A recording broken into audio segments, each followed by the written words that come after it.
एकम guys, क्या हाल है सही? ठीक है, वैसे है ठीक है। उम्मीद है सारे यार दोस्त ठीक ठाक हो सन। लो जी, ये तोहफा अज पेश करन दे पैसे वाड़ें दा। ये साढ़े हुणे बिरावां वास्ते है जेरे सरेकी बिरा अपने अंदरूनी और बिरूनी मुल्क दे विच परदेस विच रहिंदे पेन।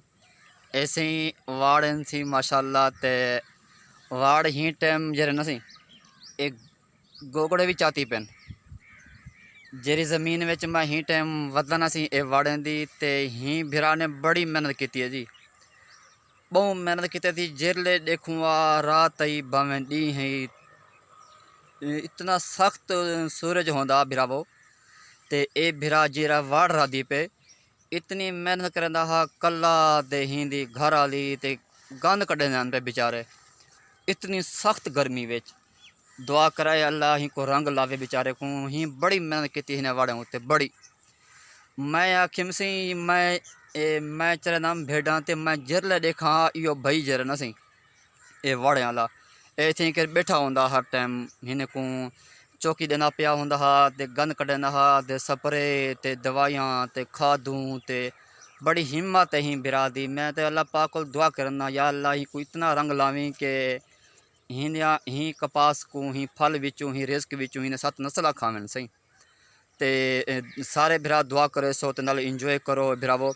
ए जरा ना एक कपास है सी ए कपास है सी एक गोगड़े चाती पिए गोगड़े भी हैं ते नाल फुट्टी भी है। फुट्टी दी इंजॉय करो सही। गोगड़े भी हैं ते नाल फुट्टी भी है। ते ए देखो ए एक छोटा जिहा फल है सही, इंदा भी इंजॉय करो। ए है सही ए फुट्टी है सही। ए फुट्टी वाह जी वाह, अल्लाह बरकत पावे से ही बिरा दी बड़ी मेहनत की है बिरावो, बड़ी मेहनत की ही बिरा ने। इतना सख्त गर्मियां हैं सी पिछले महीने विच अखीर गर्मियां बंदे मरदे पे आन सही। ते ए बिरा वाड़े गंद कढ़ना बैठा होंदा कला भी नाल ही कई टाइम कला होंदा कई वेले घर वाली होंदी है। बड़े ही बिरा ने मेरे बिरावो मेहनत की है अखीर। ए हुने बिरा में मासे तोहफा सी जेरे अपने अंदरूनी या बैरूनी मुल्क विच परदेस विच हैं। अल्लाह सारे परदेसियों को सुखा रखे सही, खुश रहो तो आबाद रहो। ए नज़ारन सी तो कहने पैदा आज वाड़न दे वाह जी वाह, क्या ही नज़ारन वाड़न दे सही। सारे बिरा दुआ करे सो अल्लाह ही बिरा दी जिंदगी विच उम्र विच जानो माल विच बरकतें अता फरमावे सही। ऐसी हूँ बिरा दी ज़मीन है ते ए वाड़न ते ए तोहफा ऐसी साढ़े सरीकी बिरावां वास्ते जेरे बिरा अंदरूनी या बैरूनी मुल्क विच रिहाइश पजीरन परदेस विचन। अल्लाह उन्हें को सेहत अता फरमावे, अल्लाह उन्हें मुश्किल आसान फरमावे, अल्लाह उन्हें को हर बीमारी तो महफूज रखे। ए वाड़न दी इंजॉय करो जी माशाअल्लाह। मैं अज आया कम अज़ कम ही ज़मीन विच 5 तो 6 महीने बाद जेरे बिरा मेहनत की तो हूँ ज़्यादा आया बैठा।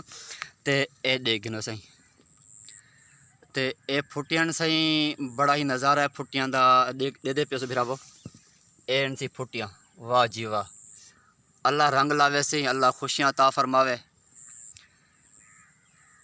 साढ़े चैनल को बिरावो सब्सक्राइब कराए सरेकी बिरा खास कर अपने सब्सक्राइब कराए और घंटी दा बटन उसी बिरावों को लाजमी दबा दिवा है क्योंकि जेरी साड़ी नवी वीडियो सी सब तो पहले अपने बिरावों को पहुँचे, बाद बाकी लोग जरन इंजॉय करन।